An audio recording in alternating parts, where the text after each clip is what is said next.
읽어드린 말씀으로 십자가의 길이라는 제목으로 하나님께서 우리에게 베푸실 은혜를 확인하는 시간 되기를 간절히 소원합니다. 우리는 지난주 금요 기도회와 그리고 오늘 함께 살펴볼 이 말씀을 통해서 빌라도와 헤롯에 대한 말씀을 살펴보고 있죠. 지난주는 빌라도가 예수님을 신문하는 장면에 대하여 기록되어 있다면, 오늘 살펴볼 말씀은 빌라도가 분봉한 헤롯에게 재판을 넘긴 것과 헤롯이 예수님을 만난 사건에 대하여 기록되어 있어요. 그리고 제 개인적인 생각으로는 이 빌라도와 헤롯은 하나님을 떠나 자기의 기쁨을 추구하고 육체에 원하는 것을 사는 불신자들을 대표한다라고 생각할 수 있어요. 사랑하는 주내교회 성도 여러분, 오늘 이 시간 저와 여러분들이 정말로 예수님이 어떠한 분이신지 알 수 있는 것에 대한 감사가 있으셔야 돼요. 예수가 나의 구원자 되신다는 것에 대한 감격이 있으셔야 돼요. 왜 그러냐 하면은 세상 사람들은 보고도 보지 못하고 들어도 듣지 못하며 가르쳐 주어도 깨닫지 못하기 때문이에요. 무엇을요? 진리를요. 마태복음 16장 16절부터 17절의 말씀 제가 읽어드리도록 하겠습니다. 시몬 베드로가 대답하여 이르되 주는 그리스도시요 살아계신 하나님의 아들이시니이다. 마태복음 16장 16절의 말씀은 교회를 다니는 성도라면 누구나 외워서 고백할 수 있을 정도로 익숙한 말씀이고, 또 성경에 예수님이 어떠한 분이신지 그 본질을 꿰뚫는 매우 중요한 구절이기도 하죠. 베드로가 예수님을 향하여 예수님은 그리스도가 되시고 살아계신 하나님의 아들이십니다라는 이 고백은 예수께서 왜 이 땅에 오셔야 했는지, 예수께서 어떠한 사역을 위해서 이 땅에 오셨는지, 예수님께서 이루실 그 구원이 무엇인지 모든 것을 아우르는 고백이기도 해요. 그래서 주는 그리스도시요 살아계신 하나님의 아들이십니다. 이 고백이 우리에겐 너무나도 귀중한 고백이기도 하죠. 그런데 17절의 말씀을 보면 예수께서 이렇게 말씀하세요. 예수께서 대답하여 이르시되 바요나 시모나, 베드로를 말하죠. 내가 복이 있도다. 이를 내게 알게 한 이는 혈육이 아니요 하늘에 계신 내 아버지시니라. 예수께서는 베드로의 고백, 주는 그리스도시요 살아계신 하나님의 아들이시니다라는 그 고백을 받으시고 너무나 기뻐하시며 베드로에게 너는 복이 있는 존재다라고 말하고 있어요. 예수를 그리스도로 알고 예수를 하나님의 아들로서 알며 예수를 구원자로 아는 것이 인간의 진정한 복이라는 사실을 예수께서 가르쳐 주시는 것이죠. 세상 사람들이 추구하는 복, 세상 사람들이 원하는 복은요, 부요와 잘됨과 건강과 이 땅에서 인정받는 세상의 것들을 향한 것을 복이라고 생각해요. 하지만 하나님께서 말씀하신 복, 하나님께서 인간에게 필요한 진정한 복은 예수님이 어떠한 분이신지 정확하게 알 수 있는 것을 의미하죠. 그래서 에베소 1장에 보면 하나님께서 하늘에 속한 신령한 복을 우리에게 주셨는데 그 하늘에 속한 신령한 복을 무엇이라고 표현합니까? 구원이라고 표현하죠. 결국 인간에게 가장 참된 복은 예수님이 어떠한 분이시고 그분으로 말미암아 우리가 어떻게 구원을 받게 되었는지 아는 것이라고 알 수 있어요. 그런데 중요한 부분은 17절 하반절에 이렇게 기록되어 있죠. 이를 내게 알게 한 이는 베드로 네가 예수가 그리스도가 되시고 살아계신 하나님의 아들이신 구원자라는 사실을 알게 된 비밀은 혈육이 아니요. 혈육이라는 말은 사람을 의미하죠. 혈통도 의미하지만 인간이라는 부분도 의미해요. 이는 무슨 것을 의미합니까? 너가 그리스도 되심을 살아계신 하나님을 알게 된 것을 알 수 있었던 비밀은 사람에게서 난 것도 아니고 너의 지혜로도 난 것도 아니고 혈통적으로 배워와서 알았던 것이 아니라 하늘에 계신 내 아버지시니라 라고 말하고 있어요. 즉 베드로가 주는 그리스도시요 살아계신 하나님의 아들이십니다라는 이 엄청난 고백을 할 수 있었던 비밀은 하늘에 계신 아버지 하나님께서 베드로에게 가르쳐 주셨기 때문이라고 말하고 있어요. 그 가르침을 받은 베드로가 한 그 고백, 그 구원의 고백이 복이 있다라고 말하죠. 우리에게 너무나도 익숙한 말씀인 줄로 확신해요. 저는 근데 이 십자가의 길이라는 주제로 유대 종교 지도자들과 바리새인들과 장로들과 서기관들이 진리 대신 예수를 알아보지 못하고 오히려 예수를 시기하고 질투하여서 거짓 고발과 음해로 예수를 죽이려는 모습들, 그러한 부분들을 성경으로 찾아보면서 또 본문의 빌라도나 헤롯이 예수님이 어떠한 분인지 알지 못한 채 자기들이 원하는 대로 살아오는 모습을 보면서 저 역시도 이 땅에 살아가면서 정말 내가 예수가 나의 구원자 되시고 그리스도 되시며 살아계신 하나님의 아들 되심을 날마다 믿고 깨닫고 나아가고 있는가라는 질문을 하게 돼요. 그런데 저에게 이 17절의 말씀은 너무나도 큰 희망이 돼요. 왜 그렇습니까? 예수님의 구원자 되심, 예수님의 그리스도 되심, 예수님께서 살아계신 하나님의 아들이심, 곧 하나님께서 우리에게 베푸신 구원의 비밀은 하나님께서 가르쳐 주셔야지만이 가능하다는 것을 이 17절의 말씀을 통해서 확인했기 때문에 저는 이 말씀에 소망이 생겨요. 저는 이 말씀이 저에게 참 희망이에요. 그래서 저는 이 말씀을 붙잡고 또 누가복음에 십자가의 길을 걸으신 예수님을 생각하면서 날마다 이렇게 기도해요. 하나님, 제게 구원자 예수 그리스도를 가르쳐 주시옵소서. 하나님, 저에게 하나님의 아들 되신 메시아 예수를 가르쳐 주시옵소서. 하나님, 제게 지혜와 계시의 영을 허락하여 주셔서 하나님을 더욱더 잘할 수 있도록 도와주시옵소서. 하나님이 나에게 허락하신 그 대속, 십자가의 구원을 알 수 있도록 도와주시옵소서. 왜요? 그것을 알 수 있는 복은 하늘에 계신 아버지로 말미암기 때문이에요. 사랑하는 주내교회 성도 여러분, 여러분들도 저와 같이 고민을 할 수가 있을 거예요. 그게 무엇이냐면은 구원이란 무엇인가라는 고민이에요. 구원에 대한 이론적인 부분들은 분명히 알고 있어요. 예수님께서 왜 이 땅에 오셨고 왜 죽으셔야만 했으며 왜 부활하셨는지에 대한 부분은 성경과 설교를 통해서 분명히 알고 있어요. 근데 이 구원이 나의 것이 되지 않은 것처럼 느껴질 때가 있어요. 내가 정말 구원받았나? 내가 정말 구원받았다면 속된 말로 눈앞에 예수님 얼굴 한 번만 봤으면 좋겠다. 그럼 내가 그거 가지고 믿음으로서 살 수 있을 건데 하나님께서 내게 말씀하셨으면 좋겠다. 그러면 내가 구원받았다는 확증이 생길 텐데 늘 구원에 대해서 의구심이 생기고 역시 여러분들의 그런 삶 속에서 의심이 들 때도 있죠. 심지어 하나님의 살아계심을 믿어지다가도 내 삶이 형편없게 되어버리거나 내 삶에 문제가 생기게 되면 예수님으로 말미암아 내가 정말 구원받았는가라는 의구심이 들 때도 있어요. 저도 그러거든요. 눈에 보이는 환경적인 이적과 기적으로 예수님을 체험하려고 하는 불신앙이 모든 성도들에게 있어요. 그러나 우리는 그리스도를 그렇게 배우지 않았죠. 오늘 저와 여러분들의 기도 제목이 예수를 알 수 있도록 도와달라는 기도 제목이 생기기를 간절히 소원합니다. 예수님의 구원 사역을 알 수 있도록 베드로가 한 이 고백, 주님은 그리스도시요 살아계신 하나님의 아들이십니다라는 이 고백을 하나님께로부터 배울 수 있도록 날마다 기도하는 저와 여러분들 되시기를 간절히 소원합니다. 누가복음 23장 4절부터 8절 말씀 읽어드리도록 하겠습니다.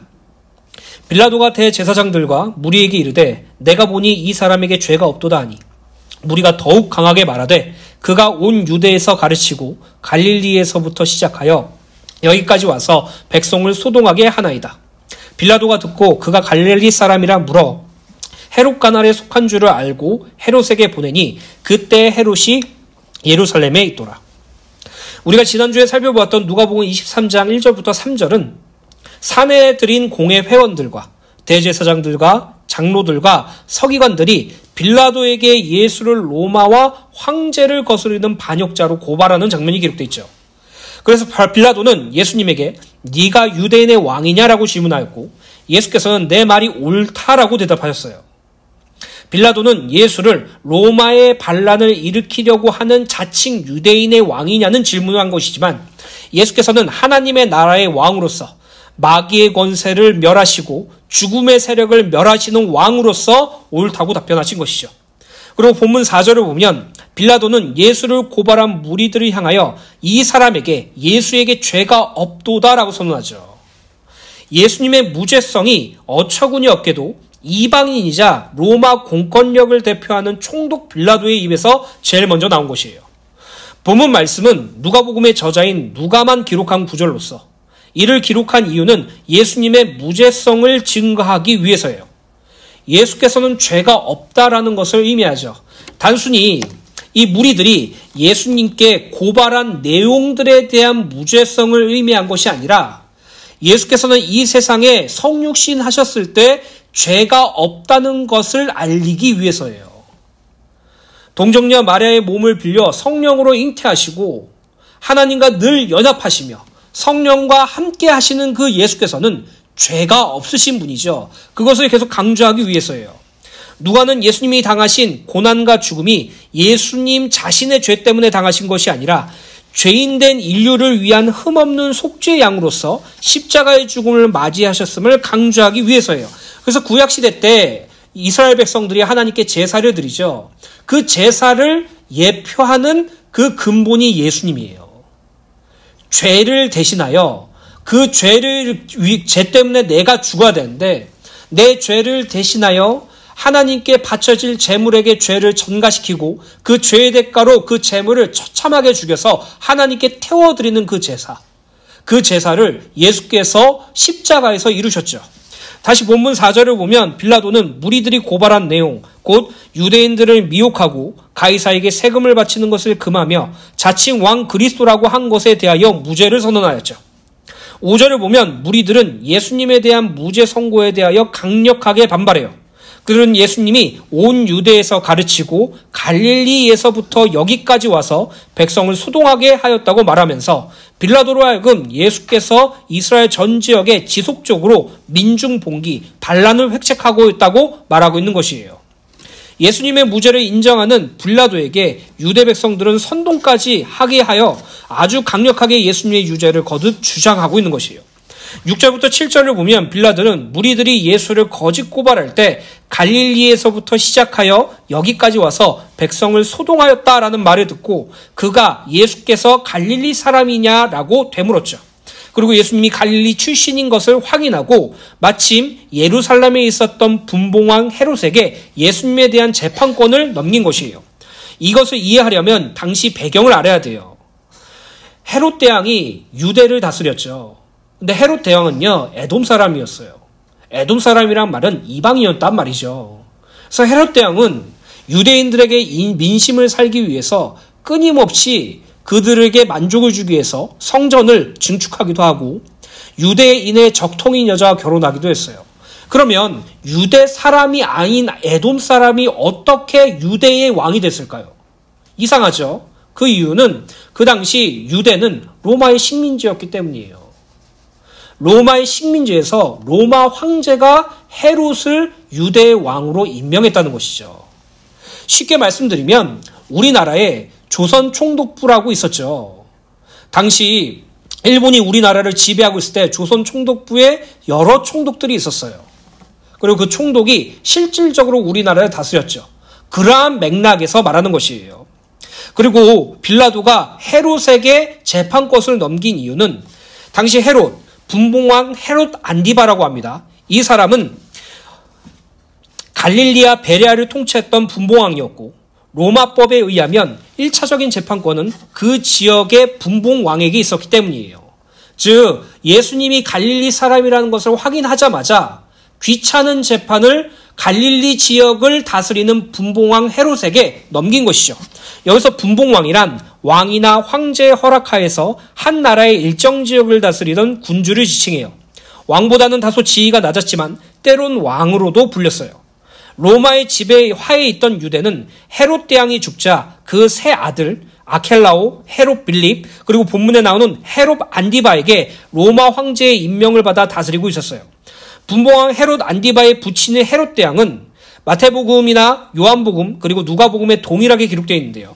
이 사람은 동방박사에게 예수님의 탄생 소식을 접하고 베들레헴의 2살 아래의 사내 아이들을 사륙하는 끔찍한 사륙을 저지른 자였고, 본문에 나오는 그의 아들 분봉한 헤롯 안디바는 배다른 동생의 아내이며 자기의 조카가 되는 헤로디아와 결혼했고, 이를 비난하는 세례 요한을 살해한 자였어요. 다시 본문으로 돌아가서 빌라도는 갈릴리와 베레아를 다스리는 분봉한 헤롯에게 갈릴리 출신인 예수님에 대한 재판을 넘긴 것이에요. 그렇다면 빌라도는 왜 예수님에 대한 재판을 헤롯에게 넘겼을까요? 그 이유는 단순히 헤롯이 그 지역을 다스리기 때문이 아니라 예수님께 대한 무리들의 고발이 정치적인 문제가 아니라 반역죄가 아니라 그들만의 종교적인 문제라는 것을 알았기 때문이에요. 이는 민감한 문제를 일으킬 수 있는 피지배 민족의 종교적인 논쟁이기에 참견하지 않으려는 로마 관리들의 일방적인 처신 방법이에요. 쉽게 말씀드리면 만약 빌라도가 무리들의 고발에 반응하여 바로 예수님께 사형 선고를 하게 되면 혹시라도 무죄한 자를 억울하게 죽였다는 오명을 가지게 될 것이고, 무죄함을 선언하고 예수님을 놓아준다면 유대 사이의 중심축이 되는 사내들인 공회 회원들과 대제사장들과 장로들과 서기관들에게 마찰이 생기기 때문이에요. 그래서 무죄든 유죄든 자기에게 득이 될 것이 하나도 없기 때문에 빌라도는 자신의 책임을 회피할 비상구로서 갈릴리 사람 예수를 갈릴리 지역을 다스리는 분봉왕 헤롯에게 넘긴 것이에요. 마침 헤롯도 예루살렘에 있었기 때문이죠. 빌라도의 이러한 행동은 자기를 위하여 사는 자, 곧 하나님을 떠난 불신자들의 상태를 대표하죠. 하나님의 형상대로 창조되어 하나님을 위하여 살아야 하는 인간은 하나님을 떠나 죄인이 된 후로부터는 자기를 위한 삶, 곧 육체의 욕심대로 살고 육체와 마음에 원하는 대로 삶을 살아가게 되었어요. 빌라도는 진리 대신 구원의 길 대신 예수 그리스도를 온전히 바라보기를 거부하고 단지 자기의 성공과 지위를 지키기 위하여 책임을 분봉왕 헤롯에게 넘긴 것이에요. 또한 빌라도는 나중에 보면 유대인들이 예수를 십자가에 못 박아 죽이라고 요구하며 점점 과격해지자, 그리고 유대인들조차 선동되어서 계속 외치자 유대인들이 밀란이 일어날 것을 염려하였고, 결국 죄가 없다는 사실을 알고 있음에도 불구하고, 예수님이 무죄하다는 사실을 알고 있음에도 불구하고 예수를 십자가형을 선고했죠. 즉 자기의 성공을 위해서라면, 또 자기를 지키기 위해서라면 그 어떤 존재도, 심지어 그 대상이 하나님이든 예수님이든 상관없이 자기 소견에 오른 대로 행동하였던 것이에요. 그리고 이러한 모습은 과거 사사시대 때 하나님을 참 왕으로 인정하지 않고 하나님의 다스림을 거부했던 이스라엘 백성들과 똑같죠. 사사기 마지막 구절을 기억하시죠? 그때 이스라엘에 참 왕이 없었으므로 사람들이 자기 소견에 옳은 대로 행하였더라. 어떤 뜻입니까? 하나님을 왕으로 인정 안 했어요. 하나님의 다스림을 거부했어요. 내가 생각하기에 좋은 대로 행동했어요. 내가 생각하기에 좋은 대로 행동한 그것이 무엇입니까? 우상숭배였어요. 왜요? 그 지역 가나안의 우상들은요, 직관적인 복을 준다고 말하거든요. 바알을 섬기면 풍요를 주고요, 다산을 주고요, 전쟁에서 승리하게 해준다고 말하고 있거든요. 근데 하나님은요, 그들에게 육신적인 복을 말씀하지 않고 나와 함께 있는 것이 참 행복이라고 말씀했어요. 그러나 그들은 그들의 생각에 하나님과 함께하고 하나님의 다스림을 받는 그 삶보다 우상으로 인해서 내 삶이 부요해지고 풍요해지고 내가 많은 자녀들을 두고 우리나라가 강건해져서 다른 나라의 전쟁에서 승리해주는 그 복이 더 매력적으로 느꼈어요. 그래서 그들은 자기 속에는 옳은 대로 우상 숭배했어요. 오늘날의 구원받은 성도들도요, 자기 자리, 자기 성공, 자기 위치를 지키기 위해서 하나님과 예수님을 끊임없이 이용하기도 해요. 예수 잘 믿으면 하나님이 세상에 성공을 주실 것 같은 기분으로 예수를 믿어요. 신앙생활을 열심히 하면 내가 가지고 있는 문제들이 예수께서 기똥차게 해결해 주실 것이라는 기대감을 갖고 예수를 믿어요. 내가 하는 헌금은 하나님께 드리는 헌금이 아니에요. 투자예요, 투자. 내가 하나님께 이만큼 드리면 하나님께서 30배, 60배, 100배로 채워주시겠지. 내가 하는 헌신은 하나님께 드려지는 봉사가 아니에요. 등과 교환적인 일적 관계예요. 내가 이만큼 하나님께 일을 하면 하나님은 삶 속에서 나에게 경제적인 축복을 주시겠지. 혹은 내가 잘할 수 있는 전문성을 주시겠지. 혹은 내가 이 땅에서 잘 살 수 있을 만한 기지와 지혜를 주시겠지. 하나님을 우상숭배하지 마세요. 하나님은요, 우리를 구원하시기 위해서 예수를 보내셨지, 우리를 성공하고 부자되게 하기 위해서 예수를 보내신 것이 아니에요. 오늘 우리 안에 남아있는 자기를 위한 삶, 자기의 기쁨을 위한 삶, 자기의 성공을 위한 삶, 그것으로 하나님과 예수님을 이용하는 삶을 발견하시고 그것을 제할 수 있도록 하나님의 은혜를 구하시길 간절히 소원합니다.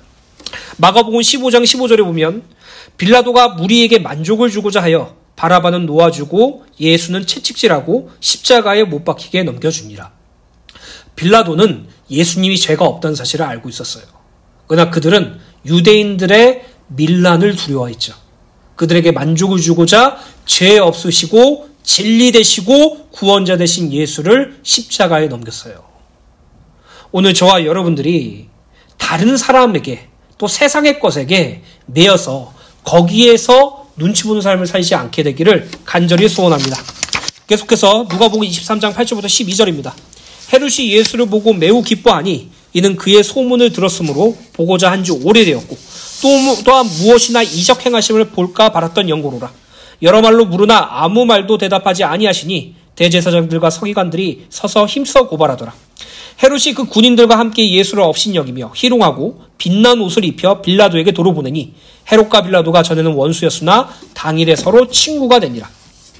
8절을 보면 분봉왕 헤롯은 빌라도가 예수를 자신에게 넘겨준 것에 대하여 기뻐하였고 또 예수를 보고 매우 기뻐하였다고 기록되어 있죠.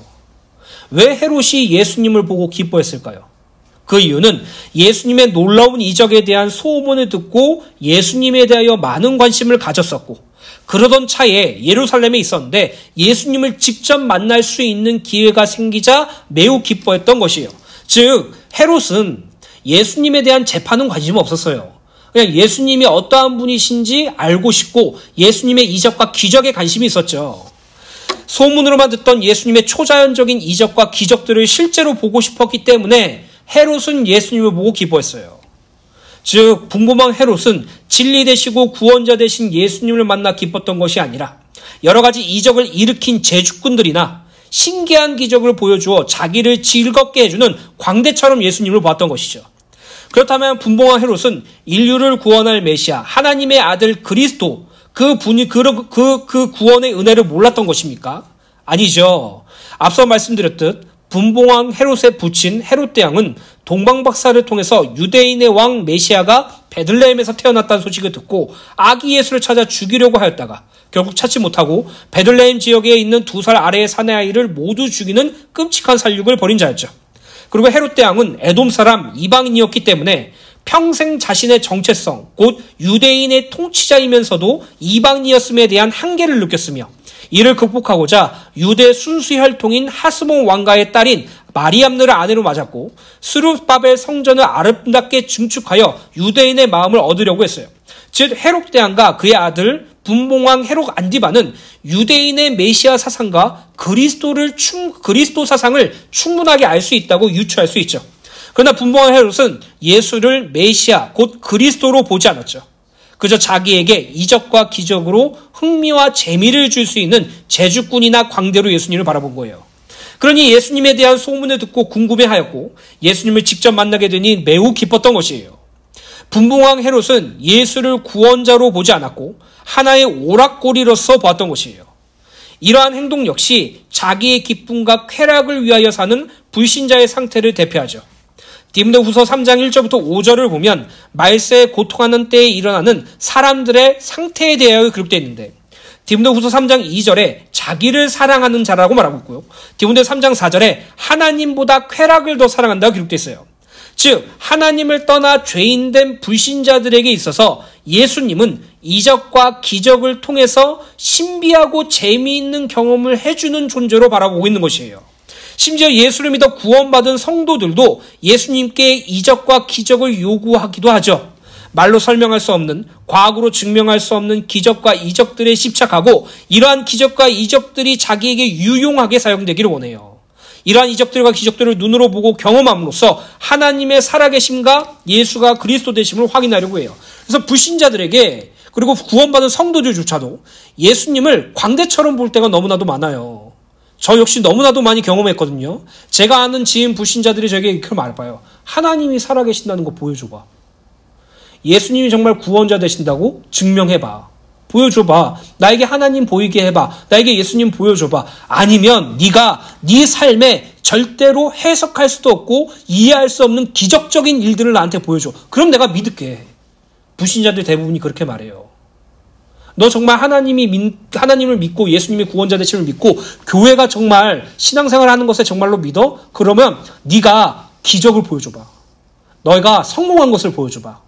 네가 이 세상에서 잘된 것을 보여줘봐. 말할 수 없고 이해할 수 없는 그런 기이한 일들로 정말 기적과도 같은 일들 속에서 성공하는 거 보여줘봐. 그럼 내가 예수 믿을게.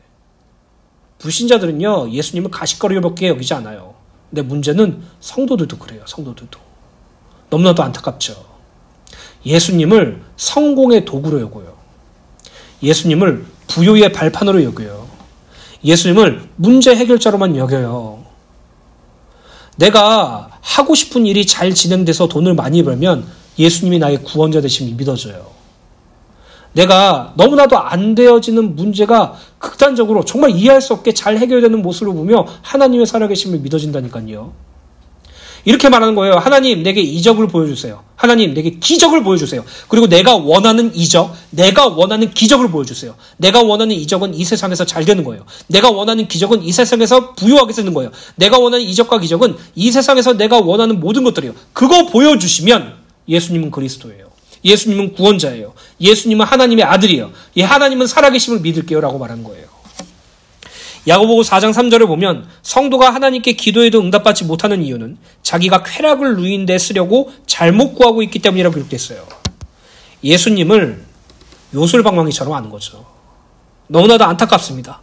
그리고 그것이 제 안에도 그대로 남아있어요. 즉 하나님을 떠난 불신자들이든 예수를 믿어 구원받은 성도들이든 예수를 어떻게 보고 있느냐, 예수님에 대한 관점에 따라서 완전히 다른 삶을 살게 되는 것이에요. 예수 믿고 잘 먹고 잘 산다고 생각한다면 그 사람의 관점은 예수님이 우리의 경제를 도와주신 분이라고 생각하겠죠. 그러나 예수님이 우리의 죄를 대신하여 십자가에 죽으시고 부활하셨다라는 그 관점으로 보게 되면 우리는 주님을 위해서 살 수 있을 것이에요. 다시 본문으로 돌아가서 8절부터 9절을 보면 분봉왕 헤롯은 예수님의 만난 것에 대하여 너무나도 기뻐하였고 예수님께 여러 가지를 물어보았지만 예수님은 아무런 대답도 하지 않으셨다고 기록되어 있죠. 즉 예수님에 대한 호기심에 가득 찬 헤롯 왕은 예수님께서 자신의 모든 궁금증을 해소해 주기를 원했고 또 신비한 기적과 이적을 보여주기를 원했지만 예수께서는 침묵하시고 그 어떤 이적과 기적도 보여주지 않으신 것이에요. 10절을 보면 예수를 빌라도에게 끌고 가서 고발한 무리들이 분봉왕 헤롯이 있는 곳까지 따라와서 악착같이 예수를 고발하고 있죠. 무리들은 예수님께 호의적인 헤롯을 보면서 혹시라도 무죄 판결을 받지 않을지 우려하여 강력하게 예수님의 죄를 고발하고 있는 것이에요. 그렇다면 예수님께서는 왜 자기에게 호의를 품고 있는 분봉왕이 헤롯에게 침묵하셨을까요? 왜 이적과 기적을 보여주지 않으셨을까요? 헤롯에게 몇 가지만 대답해 주시고 몇 가지 기적과 이적을 보여주시기만 하면 분봉왕 헤롯의 호의로부터 이 자기의 누명을 벗어날 수 있고 자기의 안전을 도모할 수 있는데 말이에요. 왜 예수께서는 헤롯의 궁금증과 요구에 침묵하시고 또 이적과 기적을 거부하셨을까요? 그 이유는 마태복음 12장 38절부터 39절에 나와 있어요. 읽어드리도록 하겠습니다. 그때 서기관과 바리새인 중 몇 사람이 말하되 선생님이여 우리에게 표적 보여주시기를 원하나이다. 서기관과 바리새인들이 예수님에 찾아와서 이렇게 말한 거예요. 선생님, 우리에게 표적을 보여주세요. 우리에게 기적을 보여주세요. 병행 구절의 마가복음 말씀을 보면 이렇게 말해요. 당신이 하늘로부터 내려왔다면 하늘로부터 오는 표적을 보여주십시오. 증명해 주십시오라고 말하는 거예요. 그때 예수께서 뭐라고 말씀하시냐? 예수께서 대답하여 이르시되 악하고 음란한 세대가 표적을 구하나 선지자 요나의 표적밖에는 보일 표적이 없느니라. 예수께서 보여주실 진정한 표적은 요나의 표적, 곧 십자가의 죽으심과 사흘 만에 부활하심밖에 없어요. 세상 사람들은 심지어 성도들조차도 세상에서 자기의 유익을 주는 표적과 기적을 원하고 거기에 기쁨과 즐거움을 누리기를 원해요. 그러나 예수 그리스도께서 죄인된 인간을 향해 보여주실 진정한 표적은 십자가 고난과 죽으심이고 죽은 지 사흘 만에 살아나시는 부활하심이에요. 그래서 예수께서는 침묵하셨던 것이에요. 예수께서 보여주신 진정한 표적은요, 헤롯의 만족을 주기 위한 답변과 이적과 표적이 아니라 모든 인류를 구원하기 위한 십자가의 죽으심과 부활하심이기 때문이에요. 헤롯이 원한 건 예수가 구원자 되심이 아니라 예수가 자기의 흥미를 돋구어줄 제주권으로 여겼기 때문에 예수께서는 그의 말에 침묵하시고 하지 않으셨죠. 악하고 음란한 세대는 표적과 기적으로 예수님을 바라보길 원해요. 하늘로부터 내려온 표적을 확인하고 그분이 하나님이고 메시아임을 확인하려고 하죠. 그러나 예수께서 우리들에게 보여주신 표적, 그들에게 보여주신 표적은 십자가의 죽으심이에요. 왜요? 예수께서 십자가에 죽으셔야 하기 때문에, 그로 말미암아 우리의 죄가 용서받았기 때문에. 예수님께서 사흘 만에 부활하셔야지만이 우리가 사망을 패함받고 사망을 패하게 되고 하나님의 자녀로서 의롭다 하심을 얻기 때문이에요. 오늘 저와 여러분들의 진정한 표적, 예수님께서 향하신 진정한 기적은 요나의 표적, 그 십자가의 대속밖에 없는 줄 믿으시기를 간절히 소원합니다. 다시 본문으로 돌아와서 결국 분모한 헤롯은 흥미를 잃고 자기의 요구를 채워주지 않는 예수님을 희롱하고 없이 여겼죠. 예수님께 빛난 옷을 입히고 왕이라 부르면서 조롱하였던 것이에요. 결국 빌라도든 헤롯이든 그 불신자의 상태가 조금씩 다르지만 본질은 하나예요. 자기를 위하여 사는 것, 자기의 기쁨을 위하여 사는 것, 그것을 위해서라면 하나님과 예수님도 이용하고 하나님과 예수님도 부인해도 상관없다고 생각하는 것, 그게 불신자들의 영적 상태예요. 그리고 구원받은 성도들조차도 거기에 매력을 느끼고 자기를 위하여 살려고 하는 노력을 끊임없이 하죠. 그래서 서론 부분에 말씀드렸듯 하나님께서 우리에게 예수가 그리스도 되시고 살아계신 하나님의 아들이심을 날마다 가르쳐 주셔야 돼요. 예수님께서 우리의 구원자 되신다는 사실을 가르쳐 주셔야 돼요. 성령께서 우리를 진리 가운데로 이끌어 주셔야만 돼요. 그래야지 우리는 구원의 복음을 온전히 알 수 있기 때문이에요. 그래서 우리가 같이 찬양 불렸죠. 그것이 우리의 기도 제목 되기 원합니다. 우리의 평생 소원이 대속해 주신 그리스도 예수의 사랑을 알기를 원하는 그 삶을 살게 되기를 간절히 소원합니다. 우리 안에 있는 빌라도의 성향, 그리고 우리 안에 있는 헤롯의 성향을 다 내려놓고 하나님의 은혜와 십자가의 길과 도를 날마다 알고 누림으로써 그것이 우리의 큰 기쁨 되기를 간절히 소원합니다. 고린도전서 12장 22절부터 24절입니다. 유대인은 표적을 구하고 헬라인은 지혜를 찾으나 우리는 십자가에 못 박힌 그리스도를 전하니 유대인에게는 거리끼는 것이요 이방인에게는 미련한 것이로되 오직 부르심을 받은 자들에게는 유대인이나 헬라인이나 그리스도는 하나님의 능력이요 하나님의 지혜니라. 십자가에도 그리스도 예수의 복음이 나에게 하나님의 능력이 되고 지혜가 될 수 있도록 기도하는 은혜가 있게 되시기를 예수님의 이름으로 간절히 축원합니다. 결론입니다. 요한일서 5장 19절에서부터 20절에 보면 우리가 어떻게 하나님과 그가 보내신 그리스도 예수를 알게 되었고 복음을 알게 되었는지에 대해서 설명하죠. 읽어드리고 마치겠습니다. 또 아는 것은 우리는 하나님께 속하고 온 세상은 악한 자 안에 처한 것이며 또 아는 것은 하나님의 아들이 이르러 우리에게 지각을 주사 우리로 참된 자를 알게 하신 것과 또한 우리가 참된 자 곧 그의 아들 예수 그리스도 안에 있는 것이니 그는 참 하나님이시요 영생이시니라. 쉽게 말씀을 드리면 이거예요. 하나님의 아들 예수 그리스도께서 우리에게 지각을 주신대요. 우리에게 지혜를 주신대요. 어떤 지각, 어떤 지혜를 주신다고 말합니까? 우리로 하여금 참된 자, 하나님과 그리스도 예수를 알게 하신다고 말하고 있어요. 예수께서 가르쳐 주셔야지만이 가능하다고요. 그래서 우리는 여기에 희망을 품고 기도해야 돼요. 왜 나는 구원에 대하여 감격이 없지? 왜 나는 예수님의 그리스도 되심에 대한 뜨거움이 없지? 왜 나는 예수님이 구원자 되신다는 것에 대한 반응이 없지? 당연한 거예요. 하나님께서 가르쳐 주셔야지만이 가능해요. 예수께서 지각을 주셔야지만이 가능해요. 그걸 해서 이것이 우리의 희망이에요. 우리의 기도 제목이죠. 하나님을 알 수 있도록 도와주시옵소서. 예수를 알 수 있도록 도와주시옵소서. 오늘 우리의 기도 제목이 항상 이 하나님을 알고 그리스도 예수의 구원을 아는 것이 되길 간절히 소원합니다.